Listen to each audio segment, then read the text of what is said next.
시청자 여러분 안녕하십니까? 12월 9일 수요일 KTN 뉴스입니다. 최근 들어 조지아의 코로나19 확산세가 가파르게 증가하고 있습니다. 주 보건당국은 지난 7일 동안 코로나19 신규 사례가 62% 증가했다고 밝혔습니다. 주 보건당국은 코로나19 양성률이 11월 30일 9.2%에서 12월 7일 12%로 일주일 사이에 30%가 증가했다고 밝혔습니다. 입원 횟수는 이번 주에 13% 증가했지만 7월 30일 일일 최고치와 비교하면 22% 감소했습니다. 현재까지 조지아주에서 9천 명이 넘는 사람들이 코로나 바이러스로 사망했습니다. 또한 3월 대유행 이후 시작된 45만 건이 넘는 사례도 보고된 것으로 집계됐습니다. 한편 이 같은 급증세에 대해 주 보건당국은 추수감사절 연휴 동안 많은 사람들이 이동한 것과 연관이 있다는 분석을 내놓고 있습니다. 미 동남부 베트남 참전 국가유공자회는 지난해 주의회에 제출한 HB 819 법안이 통과된 지 1주년을 맞았다며 오늘 오후 기자회견을 열고 그간의 성과에 대해 소개했습니다.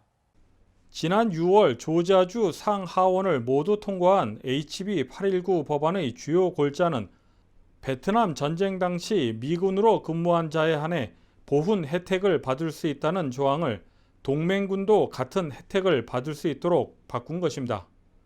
해당 법안이 통과되면서 미 동남부 베트남 참전 국가유공자회 회원들은 베테랑 표시가 된 운전면허증과 차량 번호판을 받을 수 있게 됐습니다. 조용준 회장은 오늘 기자회견을 통해 그동안 60여 명의 회원들이 베테랑 면허증과 번호판을 받았다고 소개했습니다.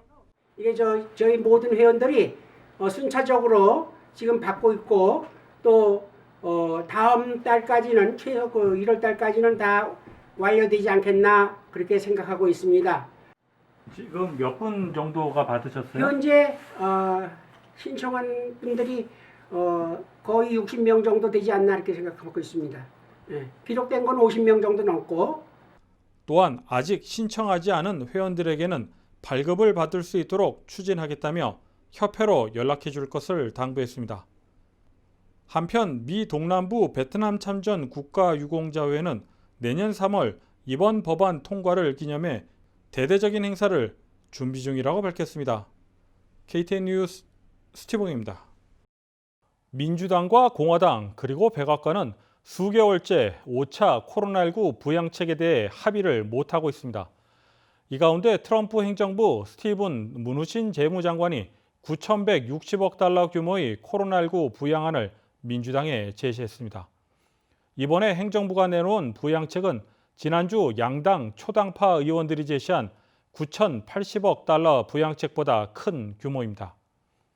능무신 장관은 이번 초당적 합의를 통해 미국 노동자와 가족 그리고 기업의 중요한 경제 구제책이 제공될 수 있기를 기대한다며 이번 구상을 민주당 소속 낸시 펠로시 하원의장에게 보냈다고 밝혔습니다. 한편 공화민주양당은 올해 안에 부양책을 타결해야 한다는데 동의하면서도 세부안을 내놓고 대립해 오고 있습니다. 또한 미국민에 대한 직접적인 현금 지급은 아직까지 결정된 것이 없습니다. 애틀란타 베다니 장로교회는 지난 8일 마리에타 소재 캅 카운티 셰리프국을 방문해 마스크 10,000장과 위생장갑 3,000개 그리고 손 세정제 500개를 전달했다고 밝혔습니다. 최병호 목사는 지역사회의 어려운 이웃과 갇혀있는 이곳의 교도소에 물품이 전달되길 바란다며 코로나 사태로 갇혀있는 문이 열리고 함께 살아가는 이웃임을 나눔으로써 알리고 싶었다고 밝혔습니다. 다음은 코로나19 소식입니다. 오늘의 코로나19 현황을 배준경 기자가 정리했습니다. 월도미터 발표에 따르면 9일 오후 5시 8분 기준 미국 내 코로나19 누적 확진 환자는 1,576만 5,351명, 누적 사망자는 29만 5,646명입니다. 어제 하루 동안 신규 확진 환자는 17만 2,005명 늘었고 신규 사망자는 2,223명 증가했습니다.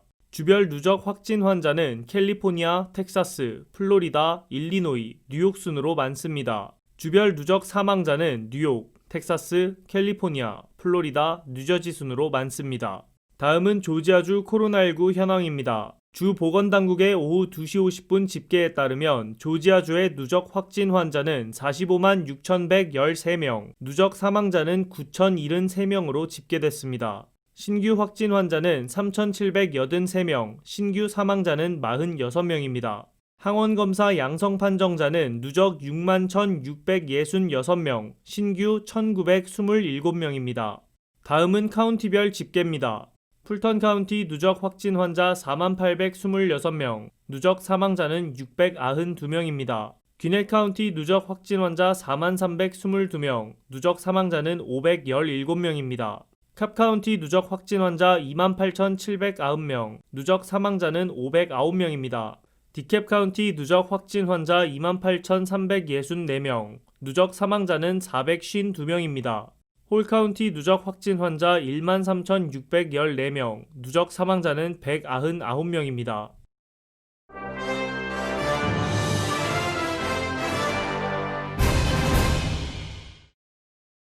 화이자가 코로나19 백신 임상시험에서 심각한 알레르기 반응 이력이 있는 이들을 제외했던 것으로 알려졌습니다. CNN은 연방식품의약국 FDA의 화이자 백신 평가 자료를 인용해 이같이 보도했습니다. FDA 자료는 임상 지원자 4만 4천 명의 백신과 관련해 심각한 부작용이나 아나필락시스, 즉 급성 과민 반응 같은 알레르기 반응 이력이 있는 이들은 포함되지 않았다고 설명하고 있습니다. 따라서 영국의약품 건강관리제품규제청 MHRA는 의약품, 식품, 백신 등에 대해 부작용을 겪은 적이 있는 사람은 화이자 바이오엔테크 백신을 접종받으면 안 된다고 밝혔습니다. 캐나다 보건부가 오늘 미국 제약사 화이자의 코로나19 백신의 사용을 승인했습니다. 캐나다 보건부는 오늘 성명서를 통해 화이자와 독일 바이오엔테크가 공동 개발한 코로나19 백신에 대해 안전하고 효과적이며 품질이 좋다고 밝혔습니다. 따라서 캐나다는 영국과 바레인 정부에 이어 화이자 백신 사용 세 번째 승인국이 됐습니다. 한편 캐나다 보건부는 미 제약사 모더나 등 다른 세계사 백신에 대해서도 승인 검토 작업을 하고 있습니다.